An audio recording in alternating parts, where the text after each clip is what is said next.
Hai Sobat Alkes, welcome back to our YouTube channel di Alat Kesehatan ID bareng sama Airin dan juga dokter Maharani. Yes, ini adalah video pertama kita ya dok ya. Nah kira-kira kita akan membahas apa? Nih kalau misalnya Airin sempat cari-cari data di tahun 2021 itu tercatat sekitar 276 kasus yang hamil di luar nikah. Waduh, ini angka yang cukup besar gitu Besar ya. sekali. Dan kalau sempat Airin juga denger-denger nih, kalau yang hamil di luar nikah sekarang udah bisa dipenjara loh. Wah, berarti apakah yang 200 sekian orang ini dipenjara ya kan? Dan kalau misalnya aku telaah, kenapa sih kok bisa ya ada perilaku demikian gitu kan? Mungkin karena kurangnya edukasi tentang seksual. That's why di video kali ini barengan sama dengan Dokter Maharani kita bakalan bahas tentang hubungan seksual ataupun kesehatan edukasi seksual gitu loh. Kita bahas sama-sama di Airin's Room Talk, ngobrol-ngobrol santuy bareng Airin featuring Dokter Maharani.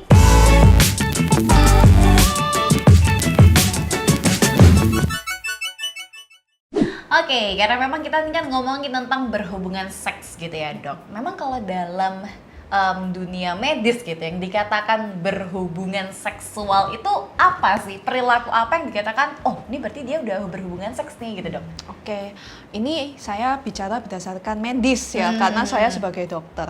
Jadi kalau diajarkan secara medis, apa sih berhubungan seksual itu? Kayak seperti kata Airin, oh ternyata mereka sudah berhubungan seksual nih.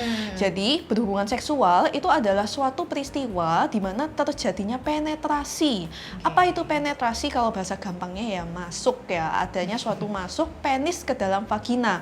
Jadi dikatakan berhubungan seks itu harus penis yang masuk ke dalam vagina, bukan benda-benda yang lain atau bukan cuma sekadar digesekkan, tapi harus ada suatu penetrasi penis ke dalam vagina atau yang kita sebut dengan kopulasi.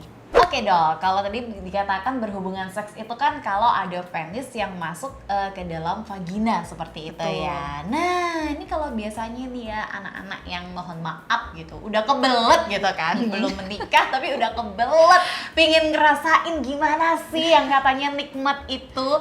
Lalu mereka berhubungan seksual itu dengan menggunakan alat kontrasepsi. Oke. Nah, katanya sih supaya tidak terjadi kehamilan gitu kan, menghindari. Itu apakah bisa 100% kalau pakai alat kontrasepsi dijamin nggak hamil gitu, Dok? Kita harus tahu pengertian kontrasepsi dulu ya. Jadi kontrasepsi itu memang sesuatu cara ataupun alat yang memang digunakan untuk mencegah kehamilan atau mencegah bertemunya sperma dengan sel telur sehingga tidak terjadi pembuahan, tidak terjadi kehamilan. Nah, pertanyaannya apakah ada kontrasepsi yang 100%? Jawabannya tidak ada. Baik itu kontrasepsi secara alamiah maupun secara yang menggunakan alat, sampai saat ini tidak ada yang mengklaim 100%. Paling besar ya Airin ya, itu paling 99%.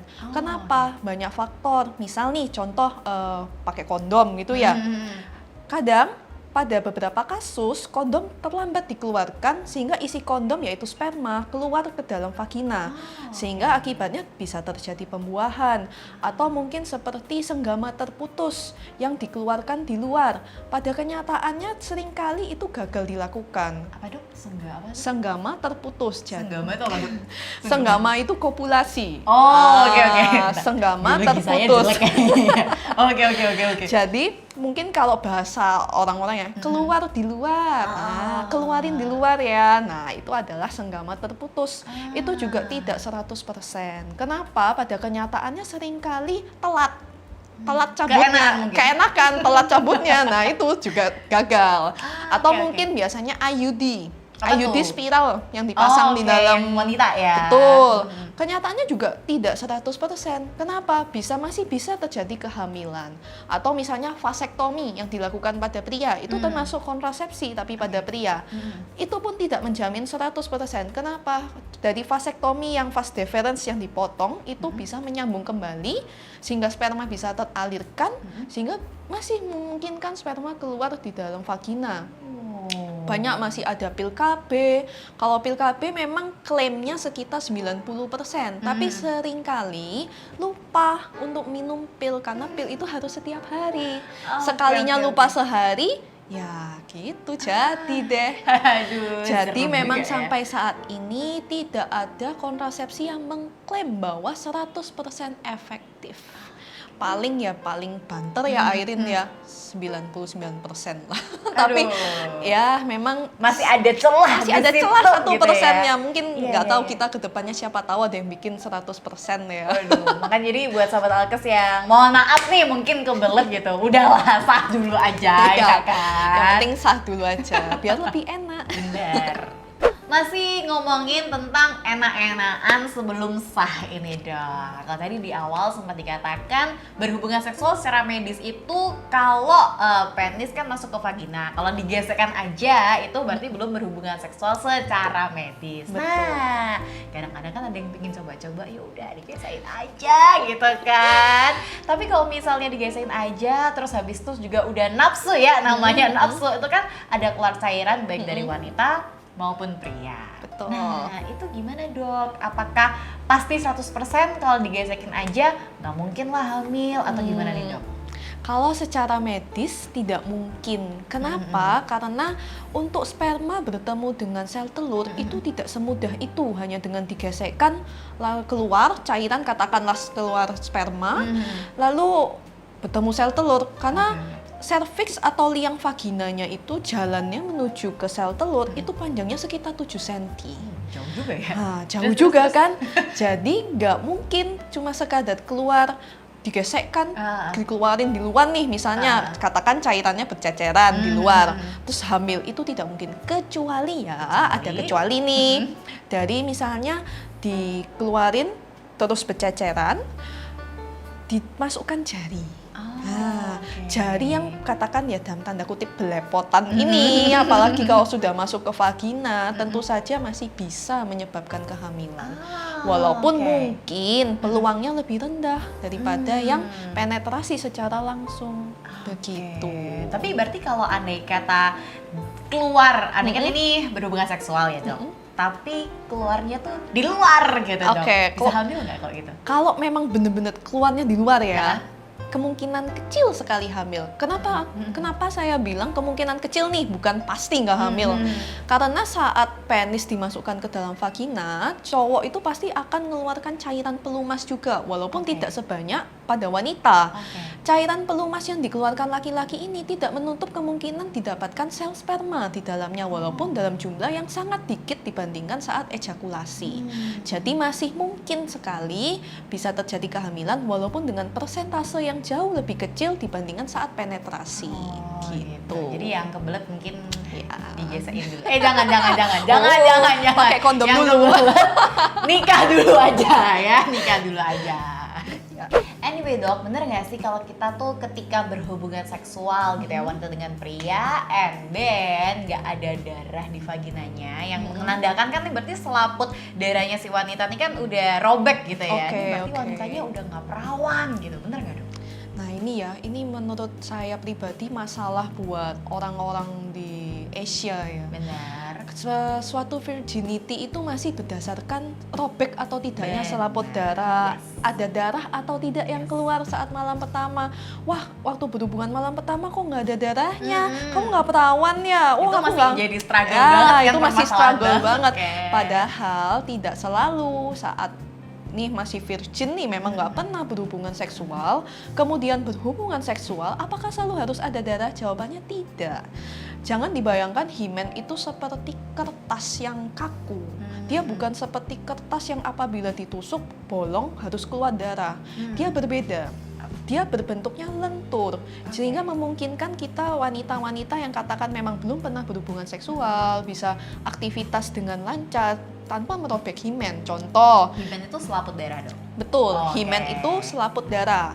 Misalnya gini, contoh kita kalau cewek-cewek nih ada kan misalnya pebalet, split, terus misalnya atlet yang dia loncat ke sana kemari, tapi juga Walaupun memang bisa ya pada beberapa kasus terjadi robekan selaput darah, tapi itu kemungkinan kecil. Kenapa? Karena selaput darah itu kembali lagi dia sifatnya lentur. Bukan dia yang seperti kertas yang kaku yang sobek seperti itu. Jadi bukan berarti saat malam pertama misalnya pasangan kita nih istri ya, wah kamu kok tidak keluar darah, kamu nggak perawan ya? Bukan begitu. Jadi bisa jadi keluar darah, bisa jadi tidak keluar darah. Ada pula beberapa kasus yang dia himennya baru robek bahkan saat melahirkan. Gitu. Begitu. Jadi saat melahirkan kan tentu kan ada cairan, campur darah, kan kita tidak bisa membedakan ya itu apakah darahnya karena memang saat melahirkan atau darah karena robekan selaput darah. Sehingga ya memang dia robekannya saat itu sangat bisa terjadi. Jadi memang ya karena mungkin kita masih dalam tanda kutip mengagung-agungkan ya, namanya keperawanan itu harus dinilai dari selaput darah dinilai dari ada darah atau tidak saat malam pertama, padahal tidak sesimpel itu. Oke. Tapi berarti bisa jadi juga wanita ini mungkin yang atlet seperti itu tadi ya, selaput darahnya udah robek duluan, terus dia nggak nyadar juga bisa ya dok berarti? Bisa saja karena saat dia misalnya aktivitas mungkin ya memang mungkin akan keluar bercak darah, tapi kadang mungkin dipikir menstruasi itu juga bisa seperti itu. Jadi memang selaput darah atau himen itu sesuatu yang lentur, jadi jangan dibayangkan seperti sesuatu yang kaku yang pasti akan robek. Karena juga bentuk-bentuk selaput darah itu banyak sekali. Ada yang dimulai dari yang dia ada bolongnya sedikit, ada yang bolongnya seperti titik-titik, ada yang dia tidak bolong sama sekali. Nah yang bahaya yang tidak bolong sama sekali ini akibatnya apa? Darah menstruasinya tidak bisa keluar. Sehingga kalau pada kasus seperti ini diperlukan prosedur operasi untuk dibolongi sedikit supaya darah menstruasi keluar. Jadi memang ada kasus yang seperti itu, begitu. Oke. Jadi buat para pria-pria gitu ya, jangan langsung mengejat wanitanya, kamu udah nggak perawan ya, kok nggak ada darahnya nih kita ketika berhubungan seksual. Iya itu. Oh ya dok, kalau misalnya teman-teman aku juga gitu ya, banyak nih yang sudah menikah terus menginginkan anak tuh misalnya cewek gitu, karena udah punya anak cowok jadi pengen anak cewek, terus katanya mencoba dengan posisi seks tertentu. Nah kalau secara medis tuh apakah memang betul ketika posisi seks tertentu itu bisa menghasilkan anak dengan jenis kelamin tertentu? Bisa nggak tuh dok? Jadi kalau saya pernah dengar ya, ngadep ke utara anaknya cowok, hadap selatan anaknya cewek, banyak makan asem nanti anaknya cewek, banyak makan yang pedes-pedes anaknya cowok. Itu bener-bener mitos banget sih. Jadi memang tidak ada yang bisa menentukan jenis kelamin anak, apalagi berdasarkan posisi. Bahkan bayi tabung sekalipun tidak ada dokter yang bisa menentukan bahwa bayi yang dilakukan dalam proses bayi tabung itu jenis kelaminnya apa. Itu tidak bisa. Jadi biasanya mungkin agak out of topic sedikit ya, permasalahan bayi tabung. Biasanya saat ditawarkan bayi tabung itu pasti kita tidak bisa milih jenis kelamin. Jadi bahkan proses bayi tabung yang sedemikian rupa saja kita tidak bisa pilih jenis kelamin, apalagi berdasarkan posisi seks yang alami ya. Yang alami. Karena itu memang semua tergantung dari spermanya. Jadi saat nanti misalnya yang terbentuk adalah gen XX, maka lahirlah perempuan. Kalau semisalnya gen yang keluar XY, maka lahirlah laki-laki. Jadi tidak sesimpel itu, misalnya oh hari ini hadap selatan aja biar anaknya keluarnya jenis kelamin tertentu nih. Tidak segampang itu. Begitu. Berarti ya udahlah, yang penting enak aja lah ya, yang dikasih penting Tuhan ya, apa gitu. syukuri aja ya kan. Karena di luar sana juga masih banyak juga pasangan pasutri yang ini ya, yang pengen punya anak tapi susah gitu kan. Jadi yang dikaruniai anak ya udah bersyukur aja. Iya, memang ya itu tidak bisa diprediksi, namanya manusia ya kan? Iya, jangan pilih-pilih lah. Oke dok, sekarang kita akan bahas dari sisi wanitanya nih. Bener gak sih kalau andai kata wanita ini memang aktif secara berhubungan seksual gitu ya, itu nanti vaginanya tuh bakalan kendor karena sering dimasukin gitu, bener gak dok? Iya, ini juga sering dikeluhkan suami-suami atau pria-pria ya. Kamu kok kendor? Bener, karena banyak juga all-shop di sana yang jualan ya, numpang promosi di Instagram kita. Pengencang vagina. Nah, wah gitu itu. Jadi gini, vagina itu adalah otot. Kita bayangkan misalnya dia seperti botol, tapi terdiri dari otot. Jadi dia bisa kontraksi. Kontraksi itu berarti ototnya mengencang. Nah, otot itu sendiri berarti kan bisa mengencang, bisa mengendur. Kalau apakah sering dilakukan berhubungan seksual membuat vagina lebih kendor? Tidak. Tapi memang seperti misalnya setelah melahirkan, karena itu terjadi peregangan vagina yang berlebihan. Besar banget ya kan, baby Betul, baru kan keluar, kepala bayi gitu. aja berapa? Iya, benar, Nah, benar, benar. itu memang terjadi peregangan. Mungkin pada hari-hari awal setelah melahirkan, itu pasti akan terjadi kekendoran. Tapi kalau semisalnya apakah sering berhubungan membuat vagina kendor? Bisa jadi dia kendor lalu dia merapat lagi karena dia sifatnya otot.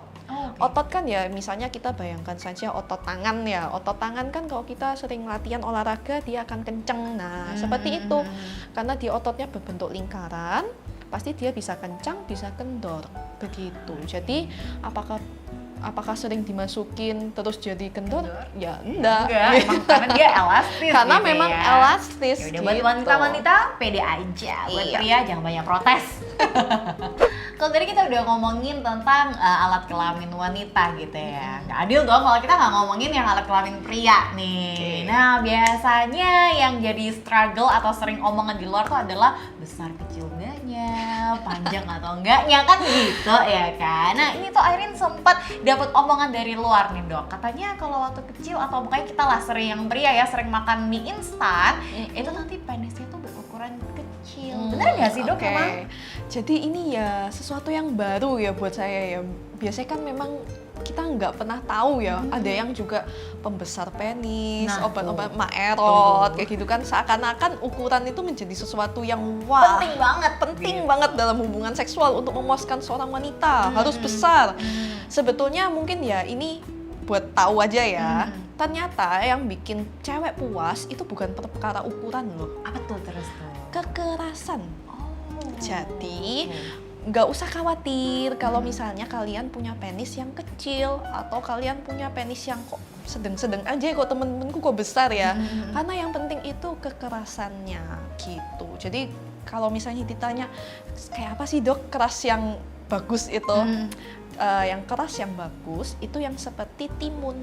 Oh gitu, Dok. Kerasnya Yang seperti keras timun banget itu. saat ereksi ya, bukan saat oke. bukan saat istirahat. Biasa aja. Biasa aja. Serem dong, Dok. Nah, kalau permasalahan ukuran nih, apa sih yang mempengaruhi ukuran?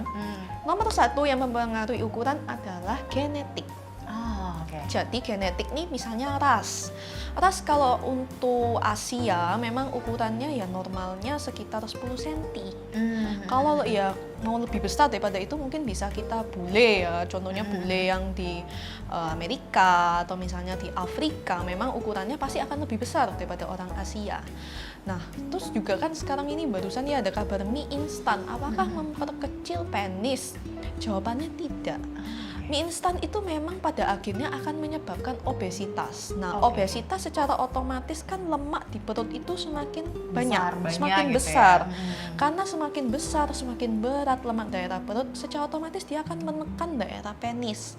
Sehingga seakan-akan penis itu lebih masuk ke dalam, sehingga seakan-akan lebih kecil.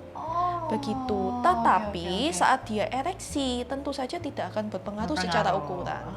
Jadi abis ini yang takut penisnya kecil nggak apa-apa, tetap makan Indomie. Kok nyebut merek ya, mie instan maksud saya ya kan.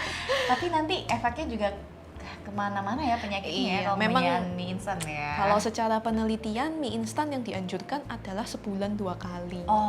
Lebih dari itu memang tidak bermanfaat. Oke, bulan ini saya belum makan mie instan, berarti boleh lah makan lah.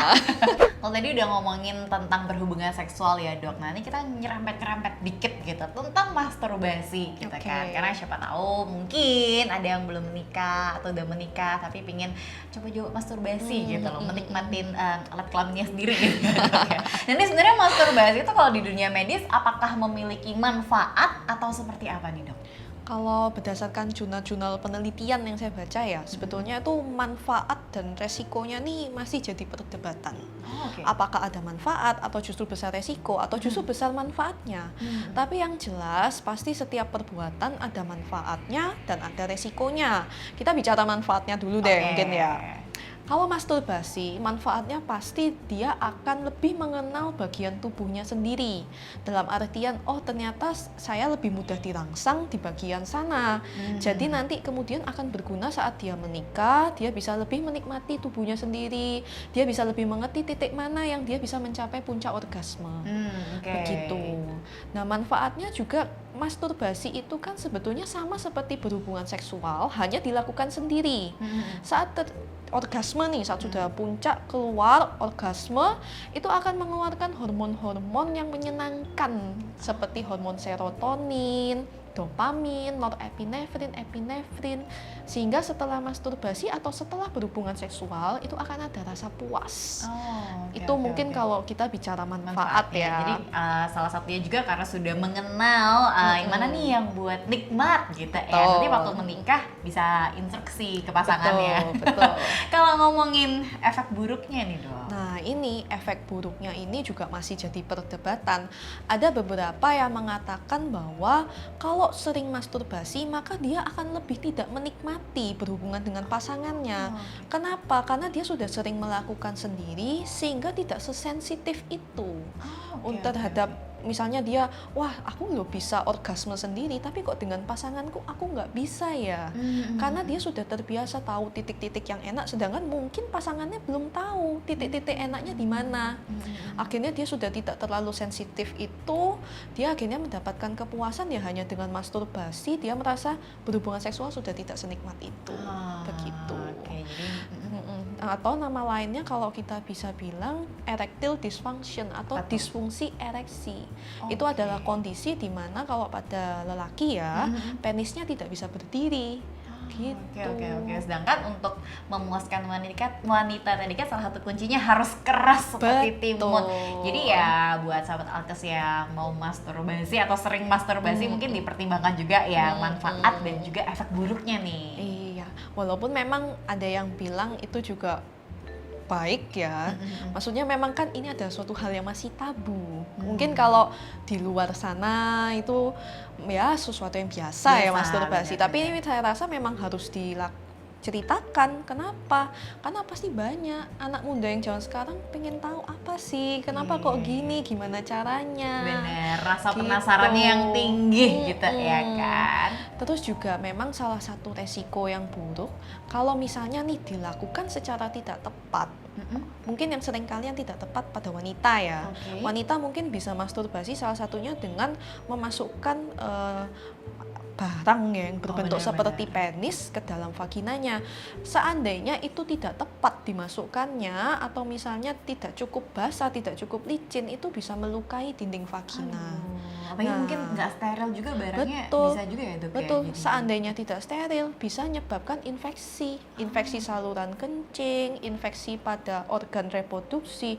Justru itu yang membuat bahaya jadinya. Oke, aduh serem juga ya kalau ngomongin Iya, efek buruknya ya. Cuman ya itu ada plusnya, ada minusnya ya dipertimbangkan sendiri lah ya. Mau masturbasi apa enggak nih kira-kira nih.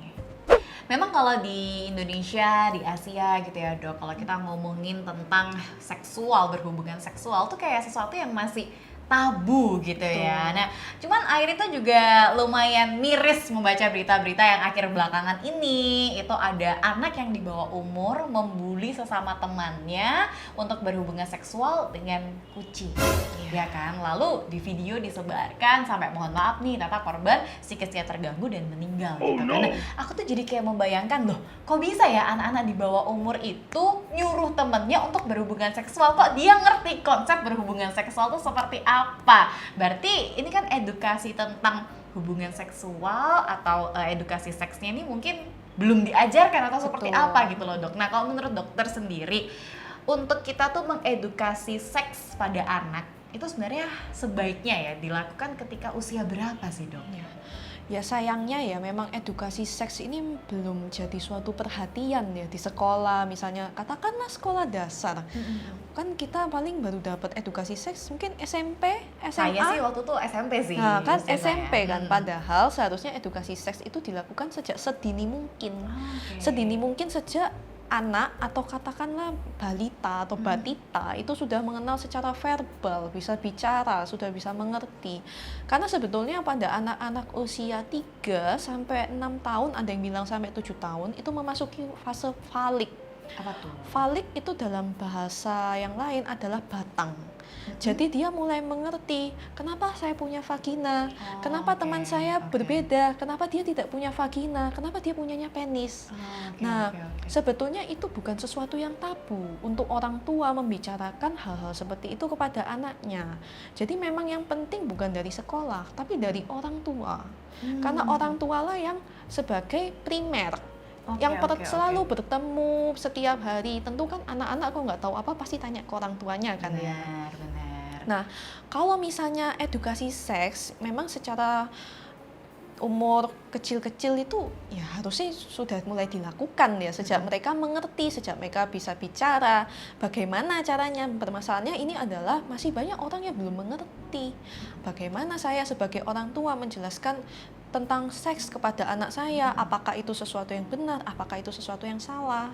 Jadi salah satu hal yang perlu kita lakukan, kalau misalnya anak ini bertanya tentang alat kelaminnya, kita tidak boleh mengatakan itu dengan bahasa yang lain.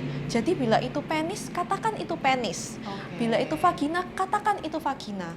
Jangan bilang bahwa penis itu adalah burung, itu tidak boleh. Kenapa? Akhirnya anak akan merasa bahwa itu sesuatu yang bukan tabu untuk berbicara. Lelucon juga Betul. ya. Jadi bicara tentang penis, bicara tentang vagina itu bukan sesuatu yang tabu untuk dibicarakan. Seandainya ini kan apalagi lagi marak tentang pelecehan seksual anak ya. Benar. Jadi memang kita harus bahwa supaya anak ini terbuka, harus juga diajarkan kepada anak-anak ada bagian-bagian tubuh tertentu yang tidak boleh dipegang orang lain. Salah satunya ya alat kelamin. Sehingga kalau orang tua sendiri pun mau katakan cebokin anaknya nih, harus permisi dulu. Jadi anak tuh harus diajarkan bahwa ini adalah daerah pribadimu. Bila orang lain mau pegang, harus permisi dulu. Dan tidak boleh semua orang sembarang pegang. Jadi memang sedini mungkin sebagai orang tua juga harus mengenalkan alat kelamin dari masing-masing gender gitu ya, baik wanita ataupun pria gitu kan. Dan juga diajarkan untuk supaya tidak sembarangan orang itu boleh menyentuh alat-alat kelamin atau daerah-daerah privasinya. Betul. Ya semoga dengan seperti ini diharapkan seorang anak lebih mengerti. Oh ini barang pribadi saya, tidak boleh dibuka sembarangan, tidak boleh disentuh sembarangan. Ya semoga kedepannya ya seperti kasus-kasus pelecehan seksual sebetulnya itu kan mungkin didasarkan awalnya ketidakmengertian. Ketidakmengertian seorang anak, dia dipegang-pegang, dia tidak mengerti itu apa, ternyata itu adalah pelecehan. Begitu. Ya semoga aja tidak terjadi lagi lah ya kasus-kasus pelecehan ataupun kekerasan seksual gitu. Ya sahabat Alkas, itu tadi pembahasan Airin bersama juga dengan Dr. Maharani. Thank you ya dok ya. Thank you Airin. Untuk ilmu-ilmunya seputar edukasi seks, lalu juga alat kelamin dari wanita, pria, masturbasi. Kira-kira kapan juga sih waktu yang tepat untuk kita tuh mengajarkan edukasi seks kepada anak gitu. Betul. Ya dok. Semoga aja ilmu-ilmu ini, edukasi ini bisa membantu kamu sahabat Alkas. Cuman kalau saran dari Airin tetap ya, kalau misalnya pingin enak-enak, sah dulu aja lah ya. Sah dulu ya. Meskipun tadi udah diomongin, ya ada kemungkinan kecil lah. Kalau misalnya kayak gesekan, tadi kan kemungkinannya kecil tuh, kecil bisa banget. hamil. Tapi ya jangan dicoba. Kalau ada kata kamu adalah orang yang di kemungkinan kecil itu, nanti di penjara gimana? Jangan deh, jangan. Thank you for watching ya. Jangan lupa buat like, subscribe, nyalakan lonceng notifikasi, dan juga share video ini ke teman-teman kamu. Plus follow Instagram kita @alatkesehatanid_official. Kalau masih punya pertanyaan atau ada ide nih pingin Airin sama Dr. Maharani bahas seputar apa lagi sih, boleh tulis di kolom komentar. Thank you for watching. Kita ketemu lagi di Airin's Room Talk edisi berikutnya, ngobrol-ngobrol santuy bareng Airin. Bye.